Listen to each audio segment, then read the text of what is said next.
संविधान और आरक्षण को बदलने वाला उनका दाव था, वो चल गया कि जो रिजर्व सीटें हैं वो सामंतों के किसी तरह चुंगलों से बाहर निकाली जाए। मेरे साथ इस वक्त एससी मोर्चा के प्रदेश अध्यक्ष सत्यप्रकाश जरावता हैं, इनसे जानने की कोशिश करेंगे। सर, आज बैठक की है आपने, क्या कुछ ये मुद्दा है?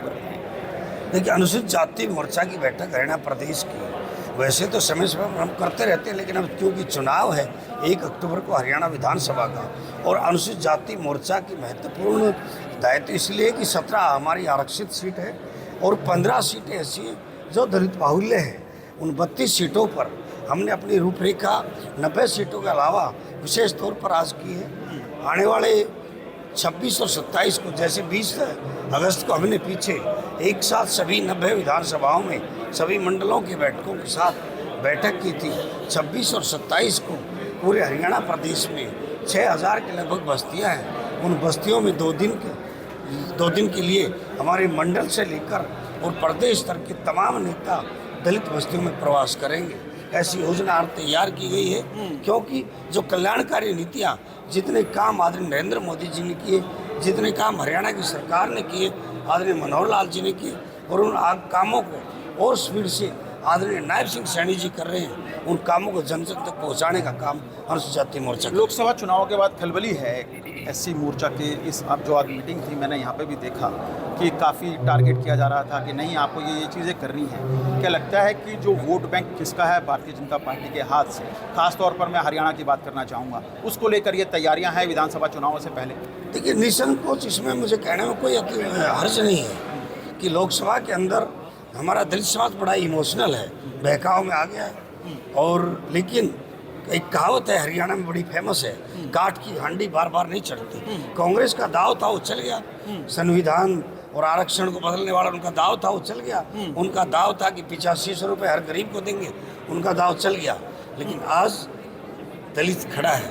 नहीं, आप कांग्रेस की बात कर रहे हैं, लेकिन 400 पार संविधान को बदलने की बात तो भारतीय जनता पार्टी के नेताओं ने जनसभाओं के दौरान कही है। क्या उस बात से बात नहीं रखते हैं कि ऐसे बयान कहीं ना कहीं पार्टी को नुकसान पहुंचा रहे हैं? निश्चित तौर पर जो गलत बयान होते हैं नुकसान होता है, इसमें कौन सी गलती है? आप जो गलत बयान कोई भी देता है तो उसका नुकसान स्वाभाविक उठाना। आप प्रदेश अध्यक्ष हैं, क्या आपने पार्टी आलाकमान को इसकी शिकायत करी थी, इस तरह के बयानबाजी ना की जाए? वो सबके विषय सबके संज्ञान में है, और माननीय प्रधानमंत्री जी का जब वक्तव्य आने के बाद फिर उनके बयान का कोई महत्व नहीं रहता।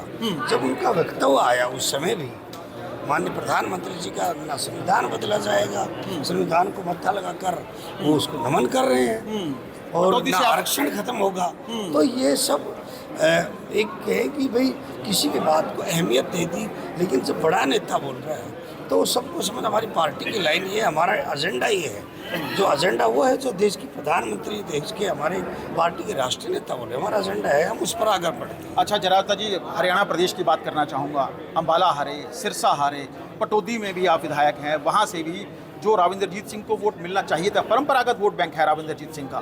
बावल के अंदर परंपरागत वोट बैंक है राविंदरजीत सिंह का, वहाँ से जो है वो आपके पक्ष में नतीजे नहीं आए। क्या कुछ चिंतन मंथन में निकल के आया इस पूरे लोकसभा चुनाव के बाद? शायद आपने आकलन नहीं किया होगा, पटौदी से जब विधानसभा का चुनाव हुआ तो मैं 37,000 वोट से जीता था, और अब 52,000 वोट से आदरणीय राव साहब पटौदी से जिता कर भेजे हैं। हमें 15,000 वोट की और लीड ली है पटौदी से। सिरसा और अम्बाला के बारे में क्या कुछ कहना चाहिए? दलित जो देखिए, हमारे देश में सेपरेट इलेक्टोरल नहीं है। आज ये बात शायद कोई नेता मीडिया के सामने नहीं बोलेगा, लेकिन आपने आज कह दिया तो मैं कह देता हूँ। हमारे यहाँ रिप्रेजेंटेशन है, और इस रिप्रेजेंटेशन में एससी के अलावा बड़ी डोमिनेटेड कास्ट वहाँ प्रभाव डालती है। तो जो अगर ये तो है नहीं कि पटौदी रिजर्व तो दलित वोट डालेगा, उसमें आप सभी लोग जो डोमिनेटेड कास्ट है, और मैं तो इस पर बड़ा लेख भी लिखने वाला हूँ आने वाले समय में, कि जो रिजर्व सीटें हैं वो सामंतों के किसी तरह चुंगलों से बाहर निकाली जाए। एक आखिरी सवाल ये सवाल जो कह दिया ये शायद कोई कह नहीं सकता। सत्यप्रकाश जरावता जी हैं, जिनका कहना है कि ज़रूर लोकसभा चुनाव से सीख ली है। लोकसभा चुनाव में जो नेताओं ने 400 पार के नारे के बाद ये कहा था कि आरक्षण को बदलने की तैयारी है, उसके बाद ये तैयारी विधानसभा चुनाव से पहले साफ तौर से देखी जा रही है। गुड़गांव के गुरु कमल कार्यालय में ये आज की एससी मोर्चा की बैठक आयोजित की गई थी, जिसमें तमाम जो प्रदेश अध्यक्ष हैं उनकी जिम्मेदारी को तय किया गया है कि जो परंपरागत वोट बैंक है, पिछले 10 साल से भारतीय जनता पार्टी के पक्ष में वोट करता रहा है, उसको किसी तरह वापस अपने खेमे में वापस लाया जाए। कैमरामैन प्रवीण कुमार के साथ नीरज वशिष्ठ, गुरुग्राम, हरियाणा तक।